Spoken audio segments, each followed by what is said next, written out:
ಕರ್ನಾಟಕ ವಿಧಾನ ಪರಿಷತ್ತಿಗೆ ಸದಸ್ಯರ ಆಯ್ಕೆಗಾಗಿ ಚುನಾವಣೆ ನಡೆಯಲಿದ್ದು, ಪಶ್ಚಿಮ ಪದವೀಧರರ ಮತಕ್ಷೇತ್ರದಿಂದ ಪ್ರಬಲ ಸೇವಾಕಾಂಕ್ಷಿಯಾಗಿರುವ ಸುಭಾಷ್ ಸಿಂಗ್ ಜಮಾದಾರ್ ಅವರು ತಮ್ಮ ಹಿತೈಷಿಗಳ ಜೊತೆ ಸಮಾಲೋಚನೆ ನಡೆಸಿದರು. ಸುಮಾರು 38 ವರ್ಷದಿಂದ ಸಮಾಜ ಸೇವಕರಾಗಿ ಸಕ್ರಿಯ ಕಾರ್ಯಕರ್ತರಾಗಿ ಸೇವೆಯನ್ನು ಸಲ್ಲಿಸುತ್ತಿದ್ದಾರೆ.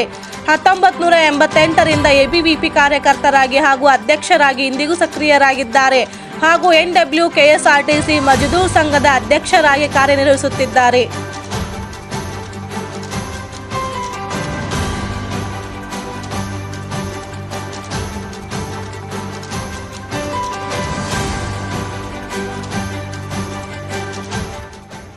ಒಂದು ಸಂಘಟನೆ ನಮಗೆ ಸಿದ್ಧಾಂತವನ್ನ, ಪ್ರಾಮಾಣಿಕ ಜೀವನವನ್ನ ನಡೆಸಬೇಕು ಅಂತೇಳಿ ನಮಗೆ ಸಂಘಟನೆ ಕಲಿಸುತ್ತೆ.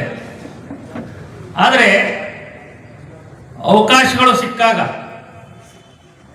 ಅನೇಕ ಜನ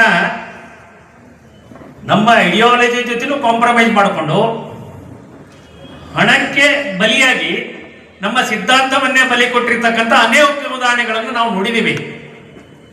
ಅವರಿಗೆ ನಾನು ಹೇಳಿದೆ, ನಾನು 2012-13ನೇ ಸಾಲಿನ KSRTC ಅಭ್ಯರ್ಥಿಗಳಿಗೆ ಯಾವಾಗ ಅನ್ಯಾಯ ಆಗಿತ್ತು ಅವಾಗ ಹೋರಾಟ ಪ್ರಾರಂಭ ಮಾಡಿದಾಗ ನಾನು ಭಾರತೀಯ ಮಜ್ದೂರ್ ಸಂಘದ ರಾಜ್ಯ ಸಂಚಾಲಕನಾಗಿದ್ದೆ.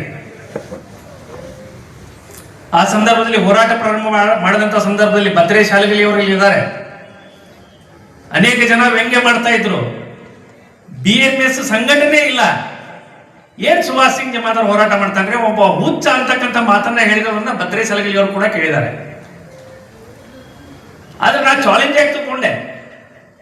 ನಾ ಒಬ್ಬ ರಾಜಕೀಯ ವ್ಯಕ್ತಿ ಅಲ್ಲ, ನನ್ನ ಸಂಘಟನೆ ಬಲ ಇರಲಿಲ್ಲ, ಆದ್ರೂ ಕೂಡ ಬಡ ಜನರ ನೋವಿಗೆ ಸ್ಪಂದನೆ ಮಾಡಬೇಕು ಅಂತ ಹೇಳಿ ಸತತವಾಗಿ 9 ತಿಂಗಳ ಹೋರಾಟವನ್ನು ಮಾಡಿದ್ವಿ.